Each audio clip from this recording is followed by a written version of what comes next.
तो A+ के नाजरीन को और इसके साथ साथ पब्लिक न्यूज़ के नाजरीन को हम शो में खुशामदीद कहेंगे। मेरे साथ मौजूद हैं अब्दुल रऊफ साहब और इस्लामाबाद स्टूडियो से हमें ज्वाइन कर रहे हैं हरमीत। हेलो हरमीत, कैसे हैं आप? अस्सलाम वालेकुम, गुड मॉर्निंग। दोनों तो आज पिंक पिंक बन के आए हैं, पूरी जोड़ी लग रही है। बस देख लो, ठीक है। नहीं हरमीत मेरा पीच कलर है। कल वैसे मैं मैचिंग करके आया था रोमा के साथ, लेकिन हाँ मुझे बड़े अनफॉर्चुनेटली मुझे वो जो सिंध का क्या उसे कहते हैं अक्सर जो पहना जाता है ज्यादातर, तो अजरक में मुझे मिला नहीं वो उस किस्म की शर्ट। तो बिल्कुल मैं ठीक हूँ। आप सुनाए मौसम कैसा है रूप साहब वहाँ का? लाहौर का यहाँ तो औसम है और यहाँ भी औसम ही है, हवाएं चल रही हैं, साथ में गर्मी बस आ रही है। अब मुझे हाँ गर्मी आ रही है, लेकिन अभी बाहर का मौसम है। हाँ। तो बाहर की मतलब है, और सुबह सुबह जो चाय पीने का मजा है ना, हाँ। वो अभी भी बहुत है। ये चाय का कप देखो मेरे सामने है, रोमा के सामने भी है, मेरे सामने भी है। चाय का कप किधर है? अच्छा, वैसे आप मुझे दिखा रहे तो मेरे पास भी है। अच्छा, चाय ना हो तो सुबह की शुरुआत ही बड़ी बुरी होती है। बिल्कुल, सुबह की शुरुआत ही नहीं होती अगर चाय ना हो। मेरी एक आदत है। हाँ, क्या आदत है? वैसे कभी आप आएंगे तो गुड़ की चाय पिलाएंगे। यहाँ पे इस्लामाबाद में काफी गुड़ की चाय, काफी ये जो ट्रेल 5 है ना, यहाँ पे बड़ी कमाल की गुड़ की चाय मिलती है। अच्छा, मैंने रिसेंटली इस्लामाबाद विजिट किया तो मुझे वहाँ की सारी चाय बड़े मजे की लगी। लाहौर में एक तो चाय हम आम ढाबों से पिए ना, तो वो थोड़ी महंगी भी है और उसका वो टेस्ट भी नहीं है जो इस्लामाबाद की कोयटा चाय या F6 वगैरह में जो चाय मिलती है, बड़ी जबरदस्त चाय है और बड़ी इकोनॉमिकल रेट्स हैं। अच्छा, मैं हरमीत, मुझे याद है, बड़ी पुरानी बात है, कलर कहार में अगर आप जाए ना रास्ते में तो हजरत हू बहू का एक मज़ार है। उस मज़ार पे हम लोग वहाँ पे बागोमला एक रेस्ट हाउस भी है, वहाँ पे आप ठहरें, कभी जाके रात गुजारें, सुबह सुबह अर्ली मॉर्निंग उठें तो आपको मोरों की आवाज़ों से आपकी आंख खुलेगी। और वहाँ पे आप दरवेश जो वहाँ पे होते हैं, ज़रा उनके पास चले जाए ना, तो सुबह सुबह सौंफ और गुड़ की चाय बना रहे होते हैं, उसकी खुशबू दूर दूर तक फैली होती है। मेरे मुंह में पानी आ गया सोच के। अच्छा, मुझे वो चाय पसंद है जो कड़क चाय होती है, जिसको हम कहते हैं ना ट्रक ड्राइवरों वाली चाय। उसके बगैर तो मुझसे तो कोई दूसरी चाय पी नहीं जाती। वो जो कहते हैं ना कितने मील वाली चाय, तो वो ट्रक ड्राइवर जो है ना, ऐसा होता है कि किसी के घर आप गए हो तो मेरे से चाय पे कॉम्प्रोमाइज नहीं होता, मैं तो चाय छोड़ देती हूँ। ये बड़ी वैसे अनएथिकल चीज होती है, लेकिन मेरे से चाय पे कॉम्प्रोमाइज नहीं होता। अच्छा, खैर हरमीत, सुबह सुबह और वैसे हमारे लिए जरूरी भी होती है, एक्टिव रहना होता है तो चाय तो पीनी लाजिम है, क्योंकि बैठना है, बातें करनी है। फिर साफियों के लिए तो लिखना भी है, तो तब भी चाय का कप साथ में हो तो आप लिख सकेंगे। अगर यहाँ पे बोलना है तब भी चाय हो तो आप बोल सकेंगे। तो इसमें कोई शक नहीं है कि अब हम आदी हो चुके हैं चाय के, और वधिया चाय हो, मुख्तलिफ चाय जो आपने जिस चाहे वधिया ना हो तो फिर पीने का मजा ही नहीं आता है। मैं आप लोगों की इजाजत से, मुझे सुबह सुबह मुस्तफा ज़ैदी की एक नज्म याद आ रही थी, मैंने कहा आप लोगों को एक नज्म सुनाई जानी चाहिए आज। मुस्तफा ज़ैदी की एक नज्म है, बड़ी खूबसूरत। हाँ, तो वो आपको सुनाते हैं।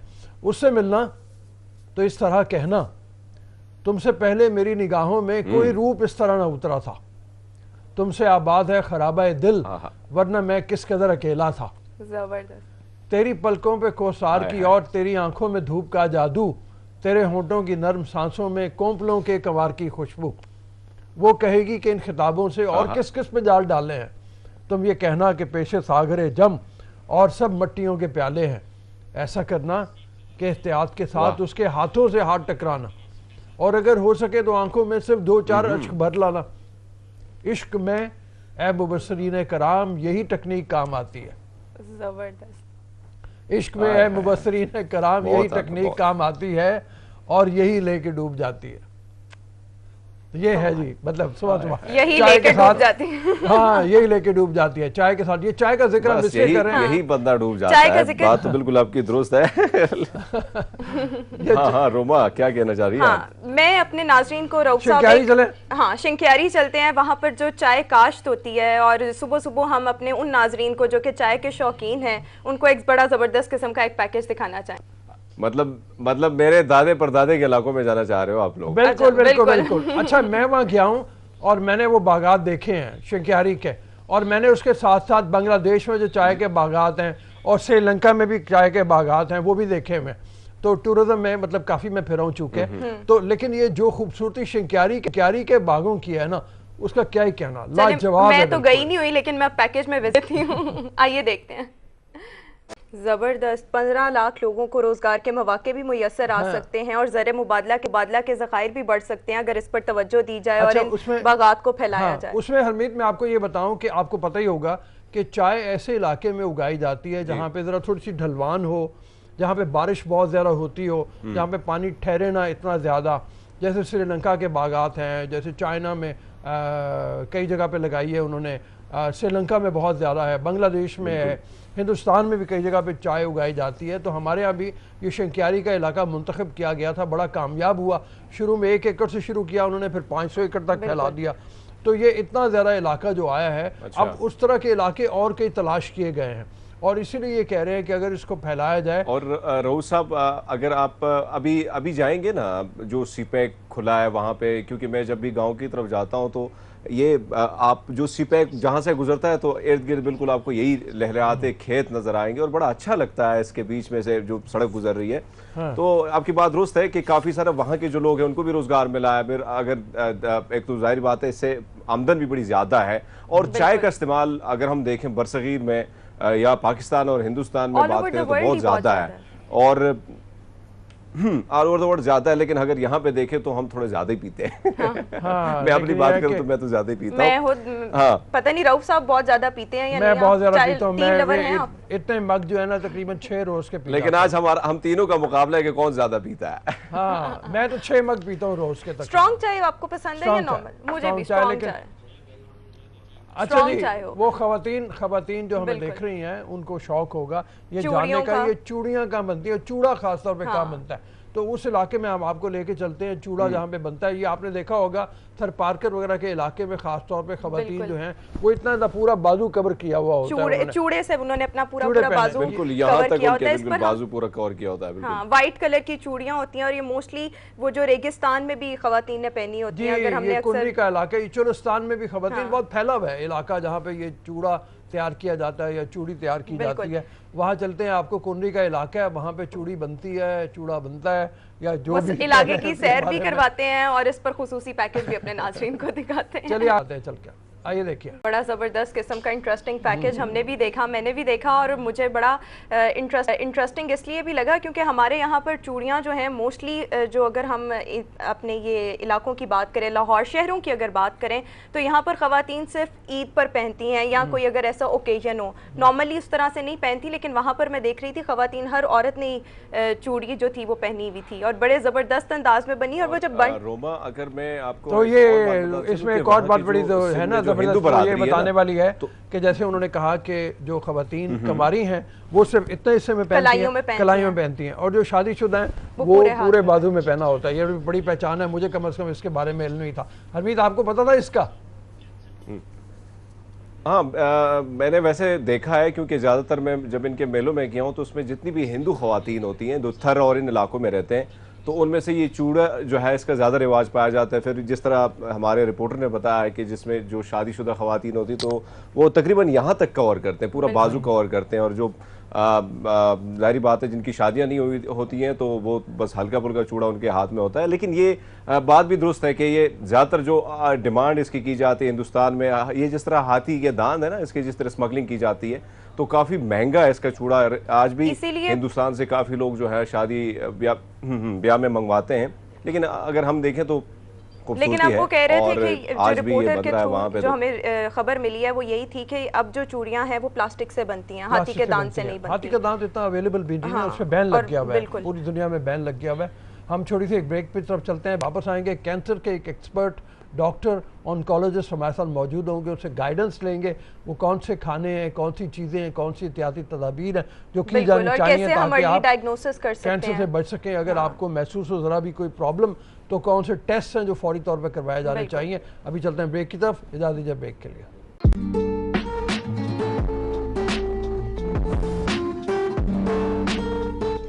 Welcome back and good morning public. Cancer जैसा जो मूजी मर्ज है रऊफ साहब वो बहुत ज़्यादा फैल रहा है, पूरी दुनिया में तो फैल रहा है लेकिन पाकिस्तान में बड़ी अलार्मिंग सिचुएशन है। इस पर गुफ्तगू करने के लिए हमारे साथ स्टूडियोज़ में मौजूद हैं doctor Amjad Durrani. Sir welcome to the studios and thank you so much for your time. Doctor साहब बड़ी मेहरबानी टाइम निकालने के लिए। मतलब जैसे रोमा ने कहा कि फैल रहा है, बहुत से अवामिल हैं। मेरे ख्याल में एक तो उसका बहुत ज़्यादा जो दखल है वो हमारे यहाँ खुराक का बहुत ज़्यादा ताल्लुक है, जिसके अंदर बहुत कार्सिनोजेनिक प्लास्टिक बहुत ज़्यादा आ गया है, जहरीले मादे बहुत ज़्यादा आ गए हैं, पानी के प्रॉब्लम्स हैं जिसके अंदर केमिकल जा चुका हुआ है, और भी कुछ चीज़ें हैं। दुरुस्त है, दुरुस्त है। इसमें कोई शक नहीं है कि कैंसर जो है डेफिनेटली इसका जो है ये कैंसर पेशेंट्स की तादाद काफ़ी बढ़ गई है जी। मैं एक्चुअली इसको दूसरे एंगल से भी देखता हूँ। ठीक है।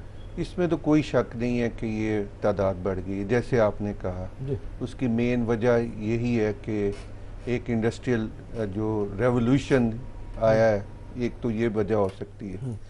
हम ये नहीं कह सकते कि पुराने ज़मानों में ये नहीं होगा, डेफिनेटली होगा, लेकिन हो सकता है कि कम हो, उसकी कोई भी हमारे पास वो जो डेटा नहीं है हमारे पास।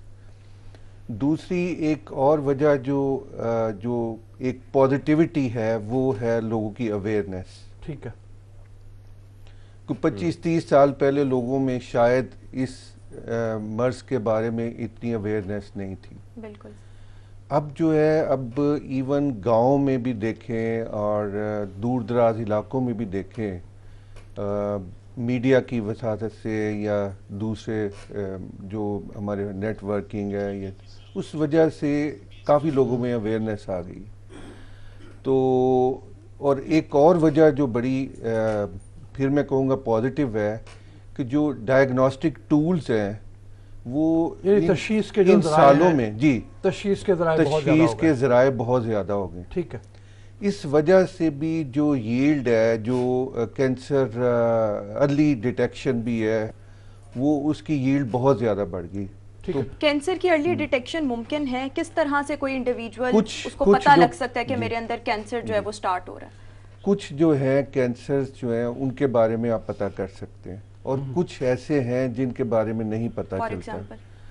अब अगर ब्रेस्ट कैंसर है तो इसके बारे में आपको पता चल सकता है कि ये अगर रेगुलरली ख़वातीन जो है अपना चेकअप करती रहें, सेल्फ ब्रेस्ट एग्जामिनेशन करती रहें, तो जो गिल्टी है या रसौली है उसको अर्ली डिटेक्ट किया जा सकता है, और बिलीव यू मी कि वो उसमें 90% चांसेस होते हैं क्योर होने के। ठीक है, बच जाने के। जी।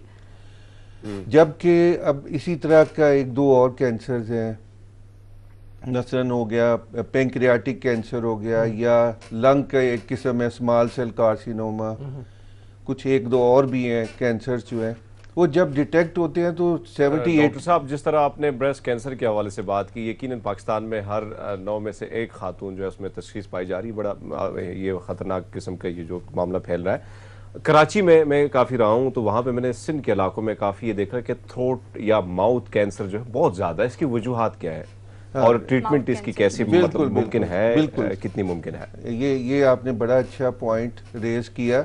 मैं उस तरफ भी आ रहा था जो इन्होंने सवाल पूछा था अर्ली डिटेक्शन का, और वो एक्चुअली वो ज़्यादा उसका जो है ताल्लुक है प्रिवेंशन से, कि हम कैसे छालिया या पान या कत्था वगैरह जो है उसको अवॉइड कर सकते हैं। ठीक है, मैं उसको अर्ली डिटेक्शन की बजाय प्रिवेंशन में लूंगा। यानी कि माउथ कैंसर से हम प्रिवेंशन से बच सकते हैं और कोई दूसरा प्रिवेंशन से डेफिनेटली बच सकते हैं। प्रॉब्लम यही है कि ये कराची के एरियाज में जो ओरल कैविटी कैंसर है वो बहुत ज्यादा, मुंह में जो मुंह के अंदर पान खाते हैं, बहुत ज्यादा छालिया बहुत ज्यादा खाते हैं, और गुटखा जो है ये बहुत बड़ी जहमत है, या समझे कि ये कार्सिनोजेनिक एक किसका इफेक्ट, यानी कि जो चीज़ कैंसर कॉज कर सकती है वो इसकी वजह है। तो ये और एक उसके अगर आप इसका एस्पेक्ट ले अर्ली डिटेक्शन का, चलें अगर प्रिवेंशन से हम चले जाएं उसकी तरफ, रोकने से हम अर्ली डिटेक्शन की तरफ, तो अक्सर जिनको मुंह का कैंसर होता है उनमें कुछ सफ़ेद किस्म का अल्सर हो जाता है जिसको ल्यूकोप्लेकिया कहते हैं। ठीक है, मुंह के अंदर। अच्छा, अब अगर हुआ है तो वो आप उसकी बायोप्सी करवाएं और उससे आपको पता चल जाएगा ये क्या चीज़ है। ठीक है, आप जो है पहले तो कोशिश करें अवॉइड करने की, फिर अगर अर्ली थोड़ी बहुत रिसेक्शन हो सकती है करवा के इससे जान छुड़ाएं। क्योरेबल है माउथ कैंसर? क्योरेबल तो है अर्ली अगर उसको डिटेक्शन में। हाँ, लेकिन उसमें देखें सर्जरी इसकी बहुत तकलीफ होती है। सही। उस पे 8 से 12 घंटे लग जाते हैं। और मुंह जो है कई दफा अगर आप क्योर की तरफ देखें अर्ली स्टेजेस पे, तो वो 8 से 12 घंटे तो आपको ऑपरेशन में लग जाते हैं। फिर वो प्लास्टिक सर्जरी साथ करवानी पड़ती है। एक तो बहुत महंगा, दूसरा चेहरे की साख बिल्कुल बदल जाती है, पहले जैसा चेहरा नहीं रहता। उनको देख के आपको बड़ी तकलीफ होती है कि कई बड़े खूबसूरत चेहरे थे और वो उनकी शक्ल जो है वो बिगड़ गई, या जो भी आप उसको कहें। डॉक्टर साहब हमने देखा है मतलब तस्वीरें जो मतलब वो अमूमन सिगरेट के पैक के ऊपर भी उन्होंने लगाए होते हैं, बड़ी भयानक शक्लें। कोई इनके अलावा टबैको हो गया, तंबाकू यानी जिसकी बात हम कर रहे हैं, पान हो गया, गुटखा हो गया, छालिया हो गई, इसके अलावा भी कोई और चीज़ ऐसी है जिसकी वजह से मुंह का कैंसर होता है? नहीं, ज़्यादा एक और जो चीज़ है वो इल फिटिंग डेंचर्स हैं जो है, या ओरल हाइजीन सही ना होना। ठीक है, ये दो बड़े चीज़ें हैं। तीसरा जो अमल है वो है वायरल इन्फेक्शंस। अच्छा। एट टाइम्स मुंह के कैंसर में वो भी एक अमल हो सकता है। अच्छा। ठीक है, दो के वो नेजोफेरेंजियल में ज़्यादा होता है, लेकिन मुंह में भी उसका पाया जाता है कि ये शख्स है कि वो भी हो सकता है। उसकी वजूहात कोई भी हो, लेकिन ये है कि मैं नहीं उसको डिस्कस करना चाहता, लेकिन वो भी एक वजह हो सकती है। लेकिन डॉक्टर साहब यहाँ पर मैं आपसे ये भी पूछना चाहूंगी, जो कैंसर है ये जेनेटिक्स में होता है, जीन्स में पाया जाता है, इनहेरिटेड होता है? बिल्कुल, इसमें हर कैंसर नहीं। I have seen some cases के जिसको ब्रेस्ट कैंसर था, आगे उसकी मतलब मदर से डॉटर में पास हुआ, या किसी खाला को था। ये किस तरह से होता है? मैं उसी तरफ आ रहा हूँ कि ये है कि हर कैंसर नहीं। अब पहली बात तो ये बात याद रखें कि कैंसर की एक किस्म नहीं है। आप अक्सर लोगों में जो मिसकंसेप्शन है वो ये है कि ये कैंसर एक तरह की चीज़ है। नहीं, आप इसको समझे कि ये बीमारियों का मजमूआ है। सही। अच्छा, अब ये है कि जो ब्रेस्ट कैंसर या ओवेरियन कैंसर है, इसका बिहेवियर बिल्कुल डिफरेंट होगा। जैसे कि अगर कोई लिवर का कैंसर होगा वो डिफरेंट होगा, इसको हम डिफरेंट लेंगे। अब आपकी मैं बात जवाब देता हूँ कि फेमिलियल जो है वो ज़्यादातर अगर हम देखें तो 2-3 किस्म के कैंसर्स में हम देखते हैं। आप समझे कि 5 से 10% केसेस में ज़्यादा कर, 10% थोड़ा सा ज़्यादा है, लेकिन फिर भी मैं एज जनरल कह रहा हूँ। मसलन ब्रेस्ट का कैंसर हो गया, ओवेरियन हो गया, कोलोनिक हो गया, कुछ जो है जो कोलन के कैंसर में कुछ लोगों में पोलिप्स, फेमिलियल पोलिप्स होते हैं। अच्छा, उनमें कैंसर आसान ज़बान में क्या कहेंगे? आप समझे कि फूली हुई चीज़ है, गुब्बारा नमा, छोटी छोटी जो लटकी होती है इंटेस्टाइन्स के अंदर के हिस्से पर। ठीक है, उसको पोलिप्स कह देते हैं। ठीक है, ठीक है। अच्छा, अब ये है कि उनमें वैसी फैमिलीज में चांसेस होते हैं काफ़ी कैंसर्स के। ठीक है, उसको हम फेमिलियल पोलिपोसिस कहते हैं, 2-3 किस्म के हैं। ठीक है। HPNHH करके कुछ है। फिर ये है कि एक लिंच फैमिलीज है। अच्छा, अब लिंच फैमिलीज में कुछ ये होता है कि जो मसलन कुछ लोगों में कोलन हो गया, ओवेरियन कैंसर हो गया, अपेंडिक्स हो गया, स्टमक या पैंक्रियास, इनमें से कोई भी उनमें कैंसर हो सकता है। लकीली इतनी ज़्यादा तादाद नहीं है कि हम अलार्म्ड हो, वो बहुत कम फैमिलीज है। डॉक्टर साहब ये फरमाइए, सॉरी मैं आपकी बात काट रहा हूँ, ये तो हो गए ना, मतलब आपने बता दिया मुख्तलिफ इक़साम के कैंसर जो हैं, मतलब उसमें अब एक आदमी को कौन कौन से टेस्ट ऐसे हैं, या औरत को कौन कौन से टेस्ट ऐसे हैं जो रेगुलर बुनियादों पे करवाते रहना चाहिए, ताकि उसको पता चले कि जैसे कोलन की आपने बात की है, तो क्लोनोस्कोपी जो कहते हैं कि हर 6 महीने बाद या साल में एक दफ़ा होनी चाहिए। ब्रेस्ट के हैं तो ख़वातीन के टेस्ट होते रहने चाहिए। वो कौन कौन से टेस्ट ऐसे? देखिए, 40 साल से पहले अगर औरतों ने करवाना है टेस्ट वगैरह इसके लिए, ब्रेस्ट के लिए, मैं रिकमेंड करूंगा कि आप जो है ना अल्ट्रासाउंड ब्रेस्ट करवाएं। It's very cheap. ठीक है, ओके, और इजीली किया। मुझे हैरत होती है बाज़ औक़ात इस पर स्ट्रेस नहीं किया जाता। ठीक है, हालांकि ये बहुत इंपॉर्टेंट है। और इसके सबसे बड़ी जो खूबी ये है कि ये जो है इजीली अवेलेबल है और किसी एक्सपर्ट से करवाएं। ठीक है। और ये है कि नॉन इन्वेजिव है, इसका मतलब ये है कि इसके साथ शुआएं वगैरह जो हैं वो जिस्म पे असर नहीं करती, वो है नहीं कोई ऐसी मतलब वो। हाँ जी। लेकिन तो उससे पहले इसलिए भी कहा जाता है कि अगर आप मेमोग्राफी करवाएंगे या उसके साथ कुछ थोड़े बहुत चांसेस होते हैं कि वो किसी हद तक कार्सिनोजेनिक हो सकता है, इसलिए हम अवॉइड करते हैं कि 40 साल से पहले खवातीन वो ना करवाएं। अब मसला आ जाता है कि वो फैमिलीज जो जिनकी इन्होंने बात की कि जिनमें चांसेस होते हैं ब्रेस्ट के कैंसर के, उनमें अर्लियर भी मेमोग्राफी करवाई जा सकती है। और भी टूल्स हैं, मसलन MRI है, वो भी आप करवा सकते हैं। फिर एक और चीज़ जो होती है उनमें टेस्टिंग होती है, BRCA1 और BRCA2, BRCA1 BRCA2 उसको बोलते हैं, jeans.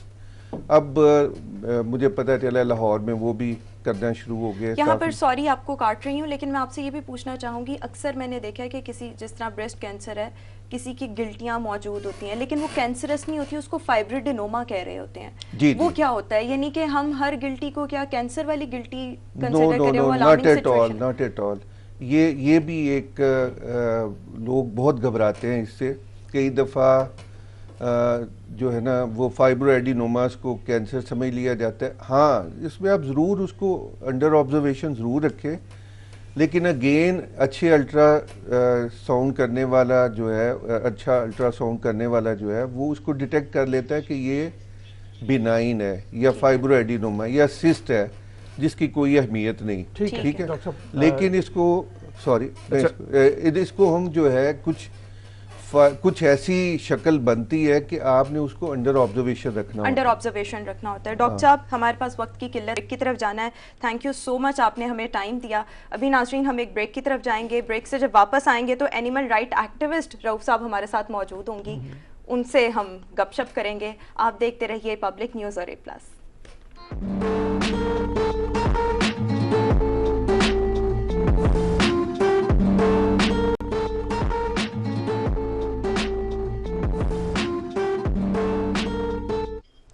Welcome back and good morning public. अभी हमारे साथ स्टूडियोज़ में एनिमल राइट एक्टिविस्ट सारा गंडापुर मौजूद हैं। एनिमल राइट एक्टिविस्ट ये वो टर्म है जो कि पाकिस्तान में रऊफ साहब इतनी फेमिलियर नहीं है, बहुत कम लोग जानते हैं। मेरे में इसलिए सारा से पहला सवाल ही यही होना चाहिए। अच्छा। कल आपने प्रेस कॉन्फ्रेंस भी की, उसमें भी आपने उसके बारे में बात की, तो जरा थोड़ा सा आम नाजरीन के लिए देखिए ना, बहुत से लोग ऐसे हैं जिन्होंने घर में पेट्स तो रखे होते हैं, लेकिन जब हम एनिमल राइट्स कहते हैं तो उसमें सड़कों पे चलने वाले जानवर भी हैं। उसमें मेरे ख्याल में जू में जो पाए जाते हैं, कैवन की स्टोरी थी जिस तरह से एक हाथी जिसको इतना अरसा अकेले रहना पड़ा, और फिर शर बहुत नामवर जो सिंगर है वो उसको लेके गई यहाँ से, उसकी तन्हाई खत्म की। ये सारा कुछ उसमें शामिल हो जाता है। मैं उस पर भी थोड़ी सी लाइट शेड करूंगी। अस्सलाम वालेकुम, first of all thank you so much for having me on the show. ये एक इतना वास्ट टॉपिक है एनिमल राइट्स, जिसके मुतालिक सबसे पहले मैं स्टार्ट ये लूँगी कि हजूर पाक सल्लल्लाहु अलैहि वसल्लम ने और अल्लाह ताला ने बहुत इसके ऊपर एम्फेसिस किया हुआ है, लाइक एम्फेसाइज किया हुआ है, और इसके ऊपर जोर दिया गया है कि जानवर, क्योंकि हर मखलूक अल्लाह की पैदा की हुई है, सो नेचुरली जानवर जो हैं वो भी अल्लाह ताला ने पैदा किए हैं। ठीक है, तो जब अल्लाह ने अपनी रूह इंसान में फूकी तो अल्लाह ताला ने अपनी रूह तो पौधों में, परिंदों में, जानवरों में, दरख्तों में, हर चीज़ में फूकी ना।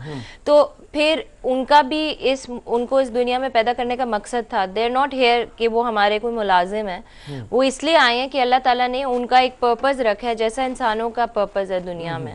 तो ये अक्सर लोग पूछते हैं कि जी आप इसको कैसे जस्टिफाई, मुझे जस्टिफाई करने की ज़रूरत नहीं है, मैं अक्सर लोग को ही कहती हूँ हाँ मैं एक्सप्लेन कर सकती हूँ जो मेरी रिसर्च है या जो मैंने सालों में सीखा है।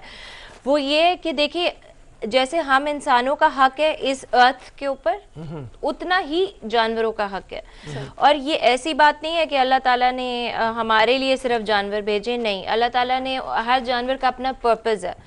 तो एक सर्कल ऑफ लाइफ है जिसने चलना है। ठीक है, और जानवरों के राइट्स की जब बात होती है तो we are not talking about pet animals. Pet animals तो वो है ना जो आप अपने घर में शौक से लेकर आते हैं, उसमें आपके सबसे पहले आते हैं जी जानवर जो वाइल्ड में है।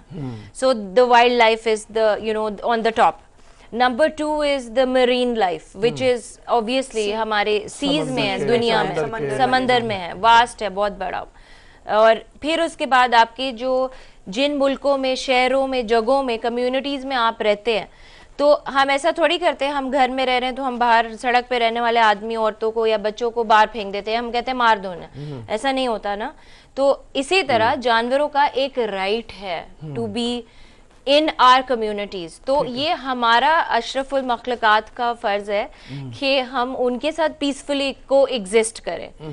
तो बजाय के इसके अब हम उन्हें मार भी सकते हैं, अब हम उनसे डर भी सकते हैं, अब हम उन्हें लटका भी सकते हैं। फांसी में फांसियां दी जा रही हैं कुत्तों को कराची में कि जी वहाँ पर मेनी केसेस जहाँ पर जो स्ट्रे डॉग्स होते हैं उनको मार दिया जाता है कि ये लोगों को तंग कर और रहे हैं। ये तो मुहिम चल रही है और प्रेस कॉन्फ्रेंस करने का सर मकसद भी यही था कि हम लोग कई सालों से प्राइम मिनिस्टर इमरान खान साहब के सामने काफ़ी दफ़ा हमने उन्हें टैग किया है, ट्वीट किए हैं, प्रेस कॉन्फ्रेंसेस किए हैं, प्रोटेस्ट किए हैं, कई लोगों के थ्रू उन तक मैसेज पहुंचाया है, उनकी गवर्नमेंट के थ्रू मैसेजेस पहुंचाए हैं, उनको कांटेक्ट किया है, गवर्नमेंट ऑफिशियल्स के साथ काम किया। सारा आपने कुत्तों के हवाले से बात की, हम देखते हैं कि मुख्तलिफ इलाकों में, खास इस्लामाबाद की मैं बात करूं, हरमीत बहुत बात करना चाह रहे हैं। जी जी सारा, मैं आपसे, आपने जिस तरह बात की आवारा कुत्तों के हवाले से, हम यहाँ पे देखते हैं कि चलो मान लेते हैं कि कानूनी तौर पर अगर ये जायज़ है, मैंने कानून इसके हवाले से नहीं पढ़ा लेकिन सवाल कर रहा हूँ, जी जी, अगर ये जायज़ है तो क्या कोई मुतबादिल सजा नहीं हो सकती कि आप गोलियां चलाएं? CDA के खिलाफ कई शिकायतें अदालतों में दर्ज है, कोई मुतबादिल कोई रास्ता तो हो सकता है ना, ऐसे बेदर्दी से हमें कुछ बिल्कुल हर इलाके में ये हो रहा है। जी अस्सलाम वालेकुम। आप बिल्कुल जी, मुतबादिल रास्ता तो ज़रूर है और कई बार हम लोगों ने एज एनिमल एक्टिविस्ट और एक थोड़ा सा सोसाइटी में एज एन इन्फ्लुएंशियल पर्सन जिसको लोग जानते हैं, मीडिया जानता है, तो मैंने अपना रोल इसीलिए इस तरह से प्ले किया कि मैं फेमस हो गए तो अब क्या करना है ना, मतलब बहुत काम कर लिया, इंसानों के लिए भी मैं काम करती हूँ, बट जानवरों के लिए काम करने का मकसद ये था कि ज्यादतियाँ देख देख के हम थक गए। इसका बहुत सिंपल सा एक तरीका है। टर्की हमारा एक ब्रदरान हमारे ममालिक में से है and there a living example. वहाँ पर 1 लाख कुत्ते हैं, उनके लिए वहाँ पे जब सर्दी होती है तो उनको ढका जाता है, बीमार होते हैं तो उनको मेडिकल ट्रीटमेंट देते हैं। So why can't we do that in Pakistan? We are a Muslim country primarily.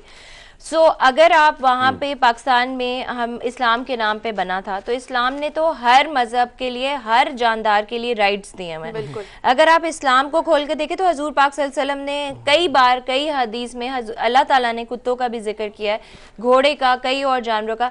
सो उनके लिए राइट्स बता दिए गए हैं कि आप पाकिस्तान की अगर हम बात करें तो किस तरह से जानवरों की जो प्रोटेक्शन है उसको मेक श्योर देखिए हमारे लॉज बने हुए हैं शिकार है उसके लिए भी देखिए हमारे फर्स्ट ऑफ ऑल, बिकॉज अभी हम स्ट्रीट एनिमल से बात कर रहे हैं, so we are going to move accordingly.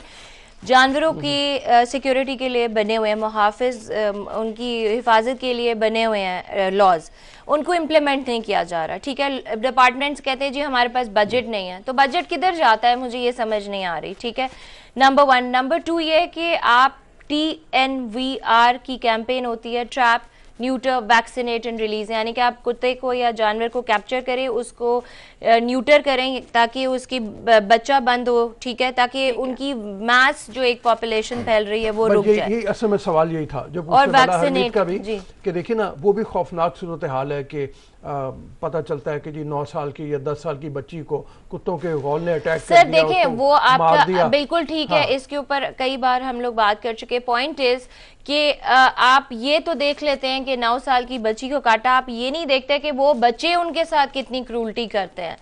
कई बार हमने देखा है, हर बच्चा नहीं करता, लेकिन देखिए कम्युनिटीज होती है ना, that is why you supposed to build a community. आप जो हल बता रही हैं कि सबसे पहले यही है कि आवारा उनको वैक्सीनेट करें ना, तो जब आप वैक्सीनेट करके उनको वापस रिलीज करेंगे कॉलर करके, तो आपको पता होगा, लोगों को पता होगा कि यार ये डॉग सेफ है। उसके बाद थोड़ी सी हमारी एज सिटीजन्स भी रिस्पॉन्सिबिलिटी आती है कि अगर हमारे घरों में या जगहों पे इतना खाना है तो आप उनको दे दें, उनको थोड़ा सा दे दें। कुत्ता बहुत इंसान से ज्यादा वफादार होता है और ये मैं कई बार देख चुकी हूँ। ठीक है, आप एक कुत्ते को 3 दिन खाना खिलाएंगे, वो आपका 3 साल वफादार रहेगा। लोगों को आप कई साल खिलाते हैं, लोग 1 मिनट नहीं लगाते आपसे बेवफाई करने में। लेकिन जिस तरह आपने ये बात की है कि कुत्तों को वैक्सीनेट किया जाए, जो स्ट्रे डॉग्स भी हैं, मेरे ख्याल में पाकिस्तान में इस तरह के कोई इंतजामात मौजूद नहीं है। इंतजामात हैं और हो रहे हैं, और बहुत सारी इस वक्त प्राइवेटली रेबीज फ्री पाकिस्तान काम कर रहा है, कुछ और ऑर्गेनाइजेशंस हैं वो काम कर रही हैं और वो इंटरनेशनल ऑर्गेनाइजेशंस का, मैं खुद CDRS के साथ काम कर रही हूँ। और जी एक मिनट आप चाय एंजॉय कीजिए, हम एक छोटी सी ब्रेक ठीक है, नीड द टी ब्रेक। आप टी ब्रेक आपके लिए खास तौर पे, सारा के लिए टी ब्रेक। हम वापस आएंगे, हमारे साथ बाद में हम बात करेंगे इनके साथ भी, और रिज अहमद जिनको नॉमिनेट किया गया है ऑस्कर अवार्ड के लिए, उनके हवाले से बात करेंगे। पहले मुसलमान एक्टर, पहले पाकिस्तानी मुसलमान एक्टर जिनको नॉमिनेट किया गया, उसके ऊपर बात करेंगे। अभी छोटे से ब्रेक के लिए जाते हैं। Good morning public.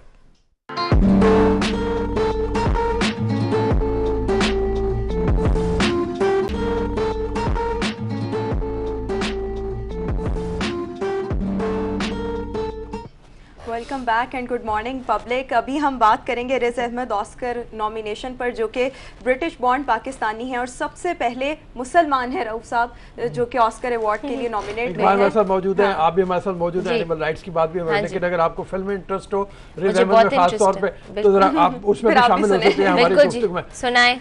हाँ जी, तो इकबाल अस्सलाम वालेकुम। सर, कैसे खैरियत से? बिल्कुल ठीक ठाक। बड़ी अच्छी खबर है ये रिज अहमद की नॉमिनेशन जो है, पहला मुसलमान पाकिस्तानी से जिसकी नॉमिनेशन हुई है, और मेरे ख्याल में एक ऐसी फिल्म के ऊपर हुई है जिसमें उसने एक ऐसे शख्स का रोल अदा किया है जो समाज जिसकी ख़राब होने लगती है। वो एक म्यूज़िक बैंड का हिस्सा है, ड्रमर है, हैवी मेटल जो ड्रम है वो उसके साथ, या म्यूज़िक है उसके साथ वो वाबस्ता है, और फिर उसकी समाज मुतासर होने लगती है। वो एक पेचीदा सा रोल उसे अदा किया। साउंड ऑफ मेटल मूवी का नाम, साउंड ऑफ मेटल। बिल्कुल बिल्कुल सर, असल में बात यह है कि जब भी किसी शख्स को किसी बड़े अवार्ड या एजाज के लिए नामजद किया जाता है, तो हम देखते हैं कि हम उससे कैसे जुड़ते हैं। तो क्या हमारा वतन वही है जो उसका वतन है, हमारी जबान वही है जो उसकी जबान है, या हमारा अकीदा उसका अकीदा एक जैसा है? तो हमने देखा कि औरहान फाखू को जब नोबेल प्राइज मिला, नजीब महफूज को जब अदब का नोबेल प्राइज मिला, तो हमने देखा कि पहले मुसलमान अदीब जिन्हें नोबेल मिला है। इसी तरह मलाला को नोबेल मिलना और ऑस्कर मिलना शर्मैन को हमारे लिए बड़ा अहम था।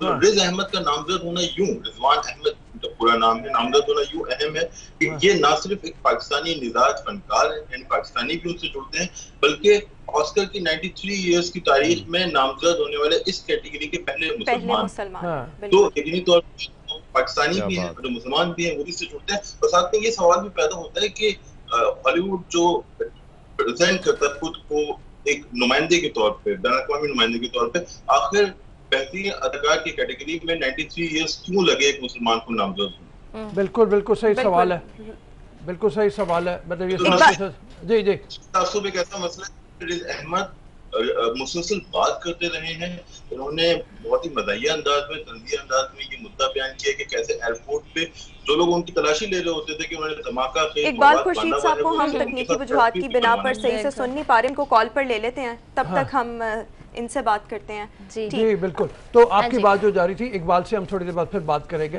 इनकी आवाज़ आपने देखा टूट टूट के आ रही है हमें, तो उस हवाले से बात हमारी चलती रहेगी।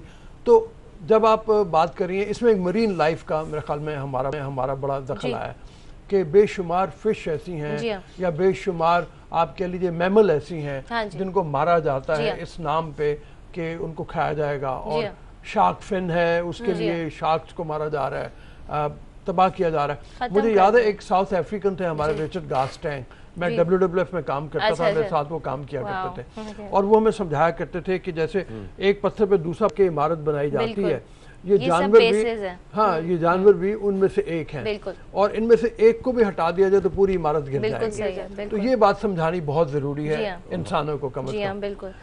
तो एक्चुअली ऐसी, सॉरी पूछिए जी हरमीत जी, इकबाल से भी बात करते हैं। जी जी नहीं कंटिन्यू करें। देखिए आपने इतना अच्छी बात की है, सवाल जो है ये बहुत ही अच्छा है, और बात जो ये है, देखिए हर चीज़ अगेन वही वाली बात है कि ये अल्लाह ताला ने एक निज़ाम बनाया हुआ है, और उस निज़ाम की बेसिस के ऊपर अगर आप जंगल काट के अपने घर बनाते जाएंगे, दरख्त कटते जाएंगे और नहीं लगेंगे, आपको पता है कि एक दरख्त को बड़ा होने में, साया देने में कितना टाइम लगता है।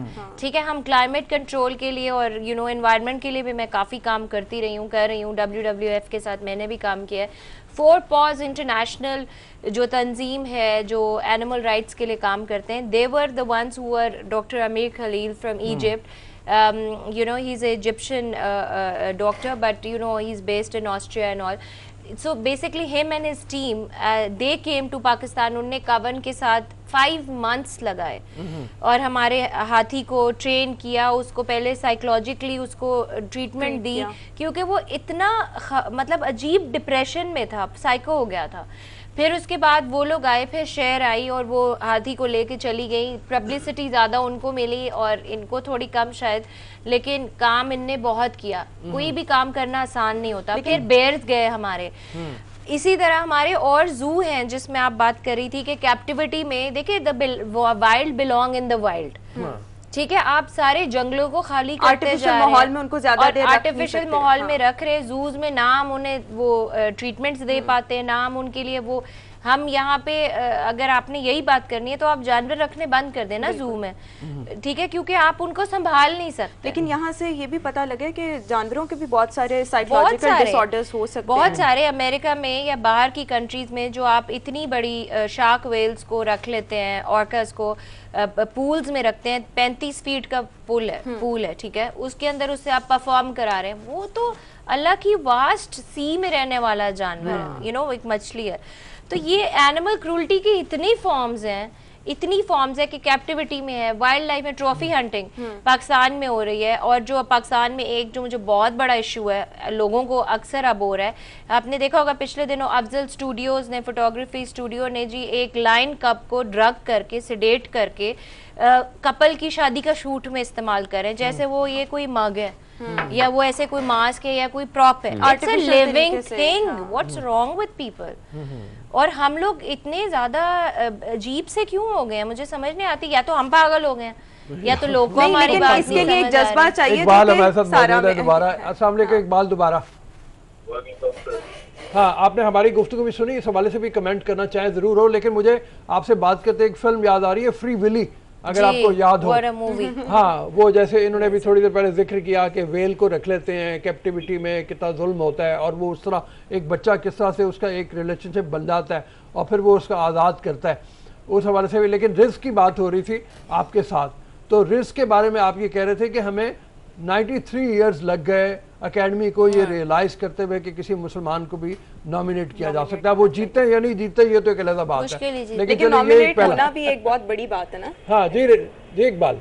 बिल्कुल सर, नॉमिनेट होना बहुत अहम बात है। जैसे मैंने आपसे कहा, नस्ली तासुब का अहमद ने हमेशा तज़किरा किया कि कैसे जब एयरपोर्ट को उनकी तलाशी ली जाती है तो तलाशी लेने वाले ख्वाहिश करते हैं कि वो उनके साथ सेल्फी बनाए। 93 ईयर्स लगे, लेकिन रिस्क का जो नामजद होना वो यूं बेहद अहम है कि ये जो फिल्म है ये 6 कैटेगरीज में साउंड ऑफ मेटल जो है नामजद हुई है, जिसमें बेहतरीन अदाकार, साउंड, मावन अदाकार। तो यूं लगता है कि अगर इसको ये अवार्ड नहीं भी मिलता तब भी ये फिल्म ऑस्कर अवार्ड याफ्ता फिल्म के तौर पर याद रखी जाने वाली है। इससे हमें भी बूस्ट मिलेगा, हमें भी खुशी होगी और रिस्क को भी सामने आने का मौका मिलेगा। रिस्क का सफर बहुत तवील है, एक तवील अरसे से ये काम कर रहे हैं और सीरीज के अंदर, मिनी सीरीज के अंदर या ब्रिटिश फिल्म के अंदर उस काम को रिकॉग्नाइज किया गया, मुताबिक रिवॉर्ड मिले मिले।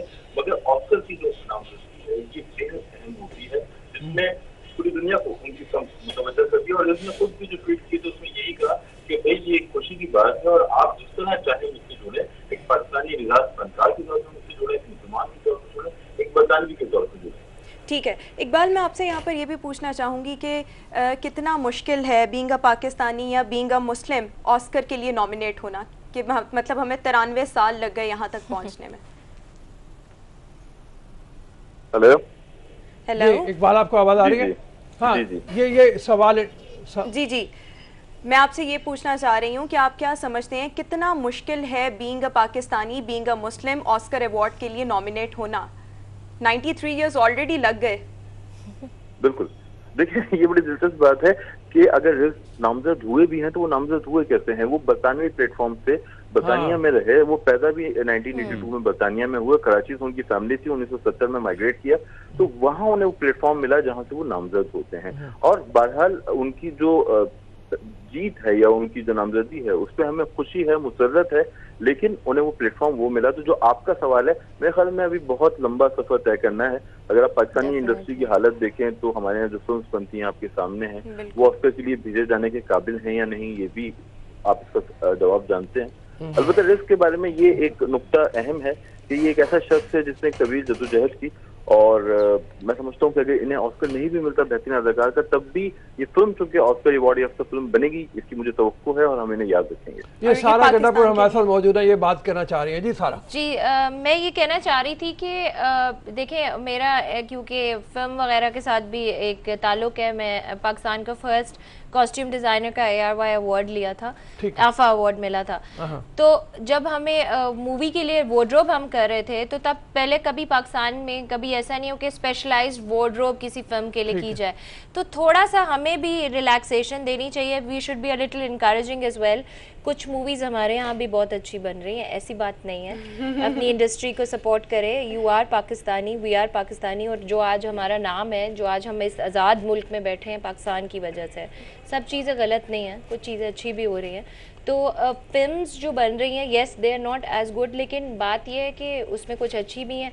आप इंडियन कंटेंट से इतने ज़्यादा इम्प्रेस है हमारी अवाम, अब क्या कर सकते हैं? तो बेचारे फिल्म मेकर्स को भी मसाले वाली मूवी बनानी पड़ती है। हमें मीडिया का ये and from being from media also, I think हमारा ये रोल है कि हम अपने फिल्म मेकर्स को, या हमारे जो एक्टर्स हैं उनको, या जो हमारे लोग हमें जो पाकिस्तान को रिप्रेजेंट करते हैं बाहर, उनको हमें भी एम्पावर करने की ज़रूरत है। इनकरेज करें कि जी do something different, you know. तो यकीनन हमारी मूवीज़ इतनी अच्छी नहीं होंगी, लेकिन एक टाइम था जब हमारी इंडस्ट्री बहुत अच्छी थी। स्टिल लेकिन इंशाल्लाह वो टाइम जल्दी आ जाए। में जो इकबाल की बात है ना, वो इकबाल की बात है, वो डेफिनेटली हाँ, वो एकेडमी अवार्ड के हवाले से, एकेडमी अवार्ड के हवाले से। और दूसरी बात ये कि he is not wrong when he is saying कि उनको इसलिए नहीं मिला कि वो पाकिस्तानी एक्टर हैं, उनको इसलिए मिला कि he is a British actor, he is, you know, he is British, come in a British produced और whatever in other industry produced movie. तो खुश हम जरूर हैं उनके लिए, लेकिन हमें अपनी फिल्म को भेजना चाहिए। खुर्शीद साहब, सारा ने बड़ी अच्छी बात की, सपोर्ट तो सबको करना चाहिए, लेकिन क्या वजूहात हैं, क्या वजह है कि अब तक हमें पाकिस्तान की इंडस्ट्री से क्या हम उसी तरह मयारी काम क्यों, बड़े कमाल के अदाकार भी हमारे पास गुजरे हैं भी, मयारी काम हम अब तक क्यों ना दे पाए उन लोगों को, उस ताकि कम से कम ऑस्कर का जो अवार्ड है, दीगर जो अवार्ड्स हैं वो हमारे मुल्क के नाम हो सके, हमारी इंडस्ट्री के नाम हो सके। क्या कहेंगे इस पे? असल में बात यह है कि हमें यकीनी तौर पर अपनी चीज़ों पर फख्र करना चाहिए, लेकिन अगर हम अपनी खामियों को नहीं समझेंगे तो हम बेहतर नहीं हो सकते। तो खाली फख्र करने से कुछ हम हासिल नहीं कर पाएंगे।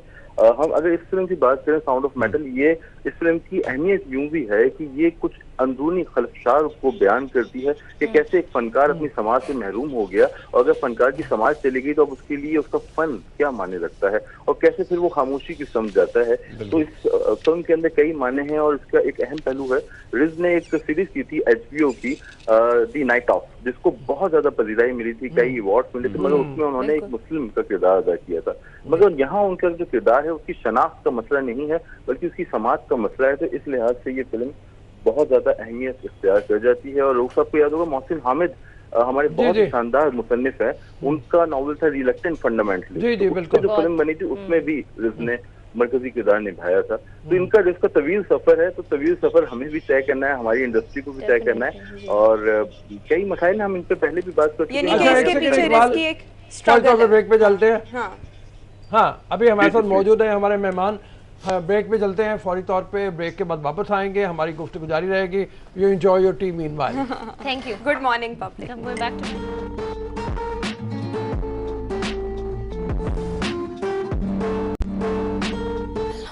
Welcome back and good morning public. सारा हमारे साथ स्टूडियोज में मौजूद हैं। कुछ तकनीकी वजूहात की बिना पर हमें अल्लाह हाफिज़ कहना पड़ा इकबाल खुर्शीद को। आवाज़ उनकी ठीक नहीं आ रही थी, लेकिन जहाँ पे बात छोड़ी थी और जहाँ पे सारा बात कर रही थी, वो यही हो रही थी कि हमारी मूवी अब उस स्टैंडर्ड पे क्यों नहीं है, या हमारा प्ले उस स्टैंडर्ड पे क्यों नहीं है जहाँ पे गोल्डन ग्लोब उसको मिले, जहाँ पे इंटरनेशनल रिकग्निशन मिले। एक शर्मीन अबैद की जरूर हुई जो डॉक्यूमेंट्री में है, लेकिन वो भी प्लेटफॉर्म उनको अमेरिका में मिला, यहाँ का प्लेटफॉर्म अमेरिका में मिला, और उनने भी पाकिस्तान को एक नेगेटिव ही साइड दिखाई। But there is so much positive about Pakistan. Why don't we are film makers और शर्मीन उबैद चिनॉय साहिबा मेक अ मूवी अबाउट ईदी साहब, and you know, trust me, the international world is going to recognize that effort, that you know he is a legend.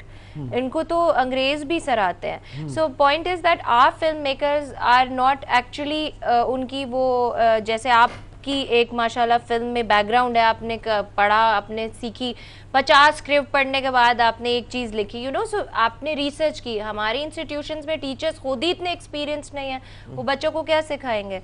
तो इसी तरह हमारे film makers का वो एक्सपीरियंस ही नहीं है, जो एड्स बना रहे हैं, वो फिल्म बना रहे हैं, they are two different things. तो अगर आप इन चीज़ों के ऊपर कॉन्सेंट्रेट करें, अजीब बात है कि पाकिस्तान के प्लेटफॉर्म से किसी को सराहा नहीं जा रहा, जो ब्रिटिश बॉर्न है, जो या जो अमेरिकन प्लेटफॉर्म यूज कर रहे हैं, उनको सराहा जा रहा है। उसकी वजह एक है कि एक ट्रेलर चलाते हैं एक फिल्म का, नोबडी सुपर बोल एक फिल्म है जिसका बड़ी शिद्दत से इंतजार है शायकीन को, वो फिल्म का ट्रेलर देखते हैं, फिर हमारी 23 को रिलीज हो रही है 2021, तो हम इसका पहले ट्रेलर देख लेते हैं।